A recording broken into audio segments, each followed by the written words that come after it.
Halo semuanya, selamat datang kembali di channel gue.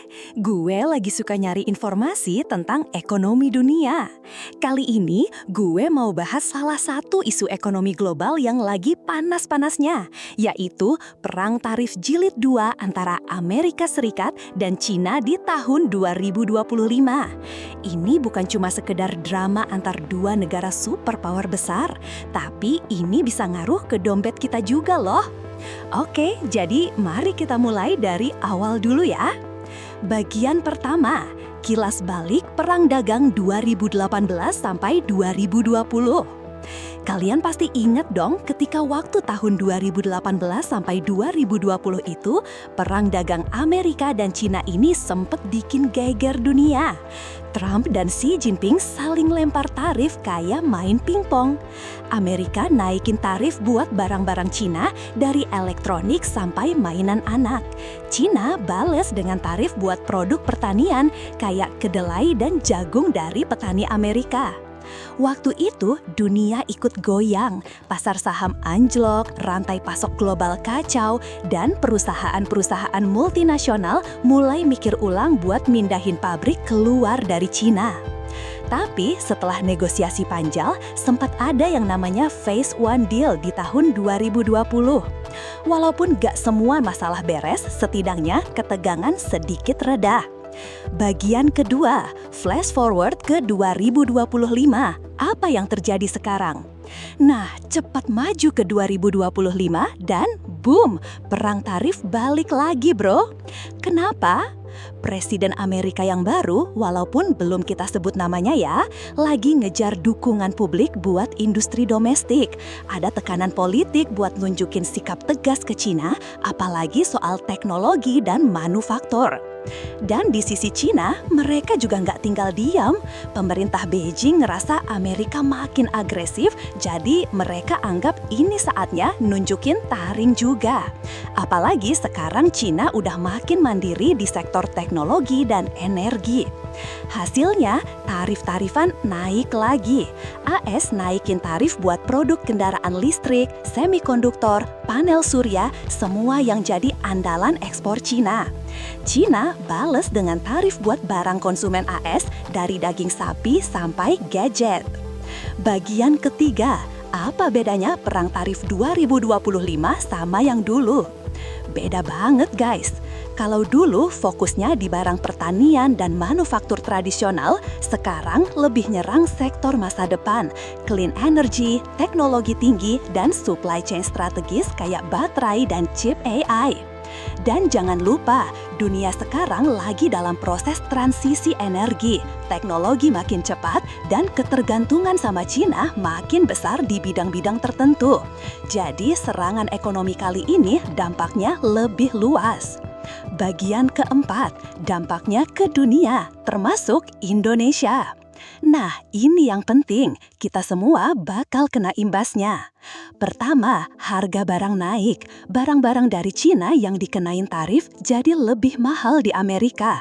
Perusahaan Amerika yang biasa impor barang dari Cina mulai cari alternatif, tapi harganya nggak bisa sekompetitif China. Akhirnya, harga di toko-toko naik. Inflasi bisa jadi makin parah. Kedua, rantai pasok global makin kacau. Banyak perusahaan mulai bingung mau tetap di Cina, pindah ke Vietnam, India, atau Indonesia. Ini sebenarnya jadi peluang buat negara kayak kita, tapi juga tantangan. Apakah infrastruktur kita siap? Apakah kita punya cukup SDM terlatih? Belum tentu.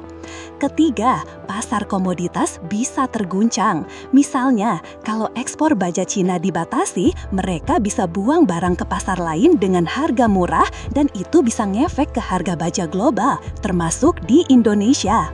Atau sebaliknya, permintaan barang mentah naik dan harga komoditas melonjak. Bagian keempat, Indonesia, ancaman atau peluang. Nah, sekarang kita bahas Indonesia lebih dalam. Posisi kita ini unik loh. Kita punya potensi buat jadi alternatif basis produksi. Industri tekstil, elektronik, bahkan kendaraan listrik mulai dilirik. Tapi ya itu tadi, bisa nggak kita siapin fasilitas produksi yang andal dan cepat? Regulasi kita mendukung nggak? Belum tentu.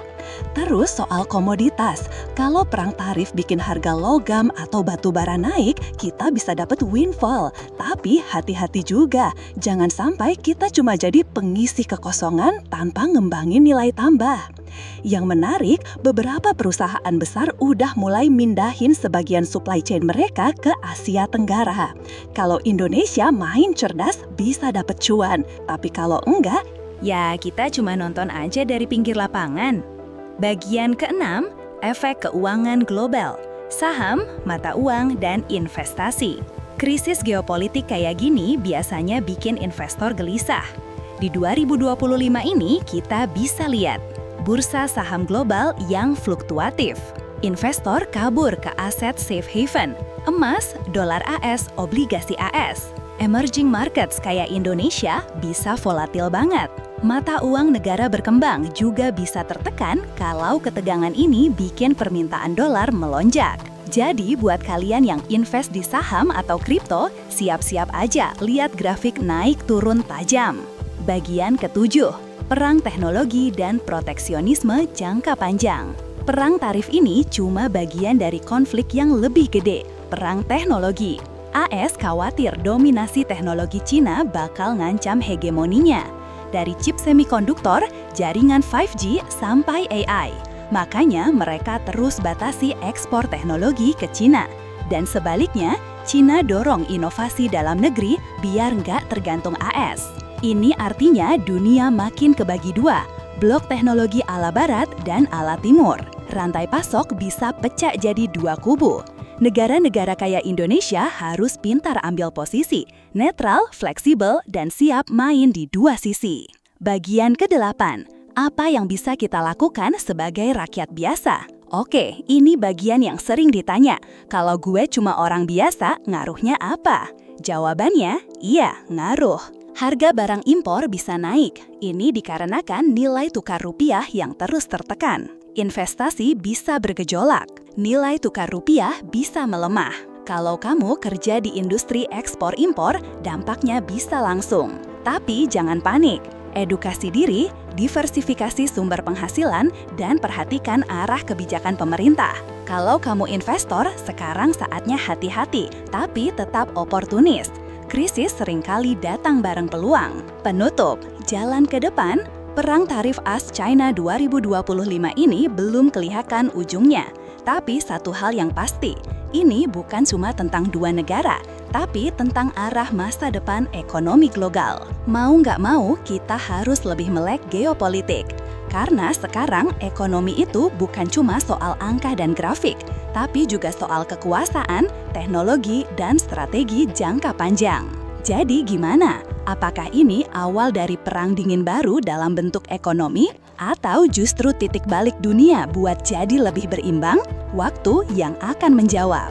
Itu dia pembahasan kita hari ini tentang perang tarif AS-China 2025. Gimana menurut kalian? Coba tulis pendapat kalian di kolom komentar ya. Jangan lupa like, subscribe, dan nyalain lonceng notifikasi supaya nggak ketinggalan konten-konten menarik lainnya. Sampai jumpa di video berikutnya. Stay curious and stay informed.